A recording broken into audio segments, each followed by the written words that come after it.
Have you ever felt your mind just racing, juggling like 100 different worries all at once? Or maybe you've had that intense, gut-wrenching fear of being judged when you're in a group of people? Well, these feelings can sometimes be signs of two different conditions: generalized anxiety disorder and social anxiety disorder. Now, they might sound kind of similar, but as you're about to see, they show up in really, really different ways.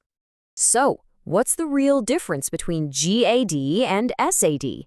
That is the big question we're going to unpack in this explainer. Let's dive right in.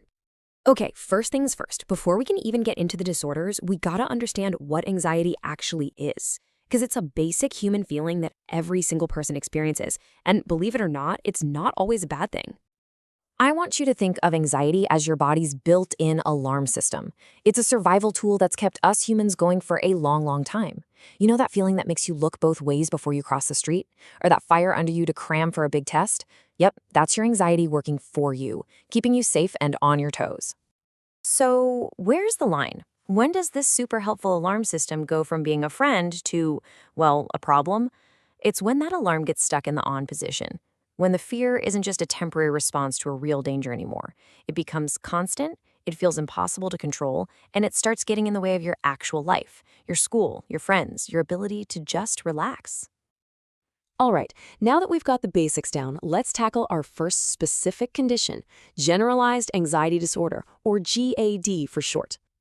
The biggest clue is right there in the name, generalized. This isn't anxiety that's zeroed in on one specific thing, like a fear of heights.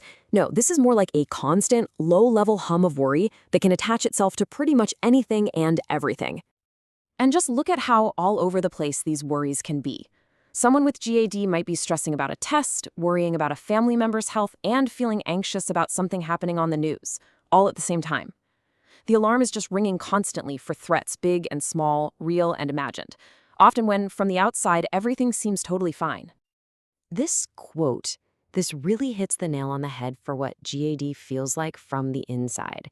It's this sensation that your brain just will not switch off. The worry is always there, creating this state of high alert that is, as you can imagine, absolutely exhausting. And that always-on feeling, it takes a serious physical toll. All that mental energy has to go somewhere, right? So it shows up in your body. We're talking trouble sleeping, your muscles are always tense, feeling restless. It can even be hard to concentrate, and you might get headaches or stomach aches. It's not just in your head, it's a full body thing.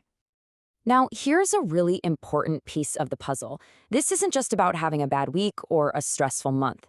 For a doctor to actually diagnose GED, this intense, widespread worry has to be happening on most days for at least 6 months. That's the clinical line. Okay, so that was GAD, that broad kind of free-floating worry. Now let's totally switch gears and look at something much more focused: social anxiety disorder, or SAD. You might also hear it called social phobia. Boom. Right away, you can see the huge difference. Unlike the wide net of worry that GAD casts, social anxiety is like a laser beam. It is an intense fear, and it's centered completely around social situations. And, this is the key, the fear of being judged by other people. So what does that actually look like? Well, it can be triggered by stuff that might seem totally normal to other people. Things like just raising your hand in class, meeting someone new, or even something as simple as eating lunch in front of somebody else. For a person with SAD, these moments can feel absolutely terrifying.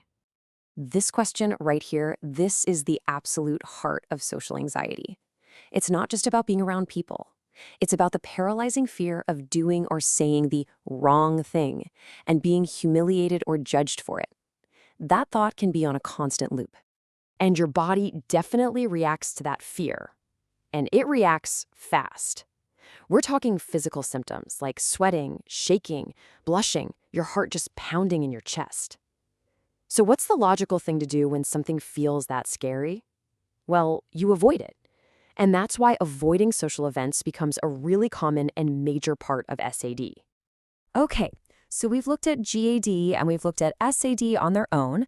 Now it's time for the main event. Let's put them side by side to really hammer home the key differences. So here's the million-dollar question. If someone is feeling super anxious at a party, is it GAD or is it SAD? How can you tell? Well, let's break it down right now. This table lays it out perfectly. First, let's look at the focus of worry. For GAD, it's a huge range of things. For SAD, it's laser focused on social situations. Now the core fear. With GAD, it's a general feeling that bad things might happen. With SAD, it's the specific fear of embarrassment or being judged.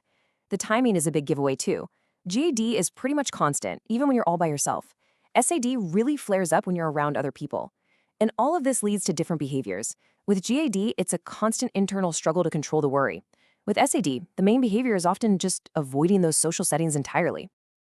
Now, I know that was a lot of information, but it's so important that we end on a hopeful note.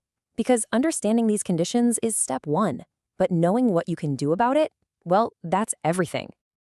And here's the really good news. Both GAD and social anxiety disorder are treatable. There are clear paths to feeling better.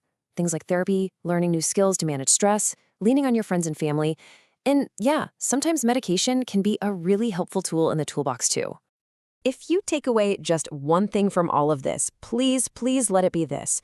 Recognizing that you're struggling and asking for help is not a sign of weakness. It is one of the strongest, most courageous things you can ever do. So I'll just leave you with this question to think about. It doesn't have to be some massive, life-changing action.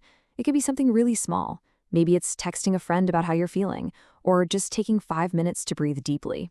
Whatever it is, what's one small step you can take to care for your mind today? Thanks for joining me.